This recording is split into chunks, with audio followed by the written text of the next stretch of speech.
अब देखिए बेटा, अब टॉपिक है motion of a charged particle in a uniform electric field. ठीक, इससे पहले हमने पढ़ा था कि motion of a charge particle in magnetic field. अब हम पढ़ेंगे motion of a charge particle in electric field. Electric field में चार्ज पार्टिकल का कैसा मोशन रहेगा। ठीक है, तो इसमें जो है, जो इलेक्ट्रिक फील्ड, मैग्नेटिक फील्ड में जो चार्ज का मोशन रहता है वो सर्कुलर रहता है। ठीक, तो सर्कुलर रहता है, इसलिए हमने पिछले वाले डेरिवेशन में रेडियस फाइंड आउट करी थी, टाइम पीरियड फाइंड आउट करा था और फ्रीक्वेंसी फाइंड आउट करी थी। अब इलेक्ट्रिक फील्ड में कैसा मोशन रहता है, इलेक्ट्रिक फील्ड में पैराबोलिक रहता है। जो हम लोगों ने फर्स्ट ईयर में पढ़ा था कि कोई भी बॉडी हम प्रोजेक्टाइल मोशन, ठीक है, तो उसमें हमने प्रूफ किया था कि किसी भी बॉडी का जो प्रोजेक्टाइल मोशन होता है उसका पाथ कैसा होता है, पैराबोलिक। तो इसी तरह जब कोई भी चार्ज पार्टिकल इलेक्ट्रिक फील्ड में मोशन करता है तो उसका पाथ होता है पैराबोलिक। ओके, अब देखिए इसका डेरिवेशन। सबसे पहले the motion of a charge particle in an electric field is same as that of projectile in a gravitational field. ये देखिए वही फर्स्ट ईयर वाली लैंग्वेज है कि चार्ज पार्टिकल का मोशन इलेक्ट्रिक फील्ड में प्रोजेक्टाइल मोशन के इक्वल होता है, से प्रोजेक्टाइल मोशन जैसा होता है। ओके, अब ये डायग्राम है, इसमें देखो दो प्लेटें हैं, एक पॉजिटिव है एक निगेटिव है।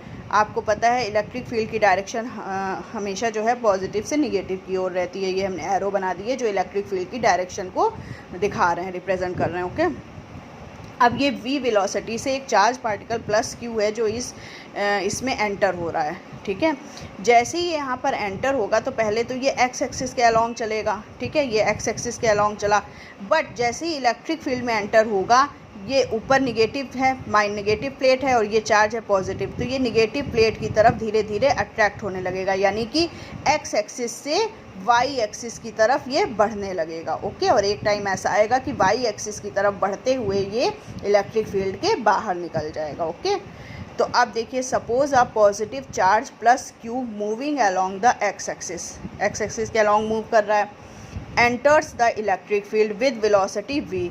इलेक्ट्रिक फील्ड में एंटर करता है v वेलोसिटी के साथ। The field is along the positive direction of y axis, hence no force acts on the charge along x axis but a force acts along y axis. ठीक है, देखो जो electric field की direction है वो क्या है, पॉजिटिव से निगेटिव की तरफ, मतलब कि वर्टिकल है, यानी y एक्सिस के अलॉन्ग है ना। तो x एक्सिस के अलॉन्ग कोई फोर्स नहीं लगेगा क्योंकि x एक्सिस के अलॉन्ग इलेक्ट्रिक फील्ड नहीं है। भाई F इक्वल टू क्या होता है, Q अपॉन E होता है ना। तो जब इलेक्ट्रिक फील्ड ही नहीं है x एक्सिस के अलॉन्ग तो फोर्स भी नहीं होगा। y एक्सिस के अलॉन्ग है ना, तो वहाँ पर फोर्स होगा और चार्ज भी हमारा y एक्सिस की ओर जा रहा है, यानी कि एक्सेलरेशन भी हमारा किधर हो रहा है, y एक्सिस की तरफ हो रहा है। तो जिधर एक्सेलरेशन होगा उधर ही तो फोर्स होगा। ओके, x एक्सिस की तरफ तो हो नहीं रहा है, इसलिए x एक्सिस की तरफ फोर्स नहीं होगा। ठीक, ये हमारा इम्पॉर्टेंट टॉपिक है बेटा, आ जाता है एग्ज़ाम में। ठीक है, अब देखिए, but a force acts along y axis के अलॉन्ग एक फोर्स लगेगा क्योंकि जो हमारा चार्ज पार्टिकल है वो y एक्सिस की तरफ जा रहा है।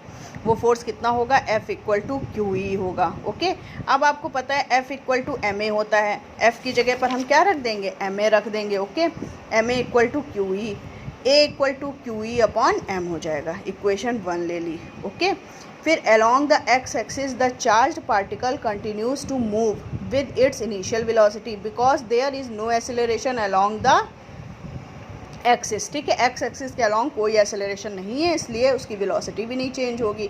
v वेलोसिटी से एंटर हो रहा है तो v वेलोसिटी से ही मूव करेगा।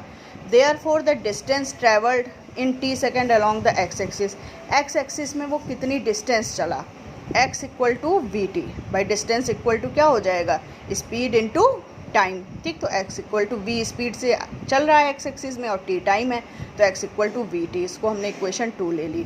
अब y एक्सिस के अलॉन्ग हम डिस्टेंस निकालेंगे, तो जब y एक्सिस के अलॉन्ग हम निकालेंगे तो s equal to U T plus half AT square रखेंगे। इनिशियल वेलोसिटी हमारी 0 है। ओके, y और वर्टिकल y एक्सिस के अलॉन्ग डिस्टेंस हमारी y हो जाएगी क्योंकि वर्टिकल डिस्टेंस हम y में लेते हैं और हॉरिजेंटल हम x में लेते हैं।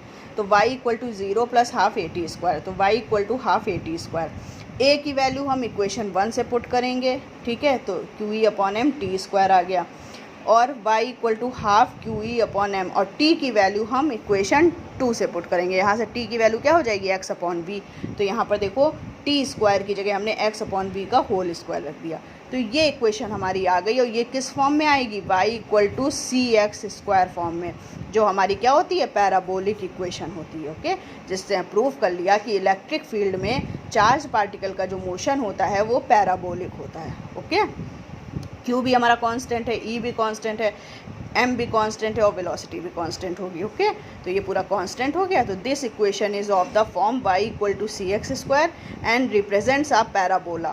Okay, hence the trajectory of a charge particle in an electric field is parabolic. Trajectory मतलब पाथ। ओके, कि पाथ हमारा कैसा होगा, पैराबोलिक।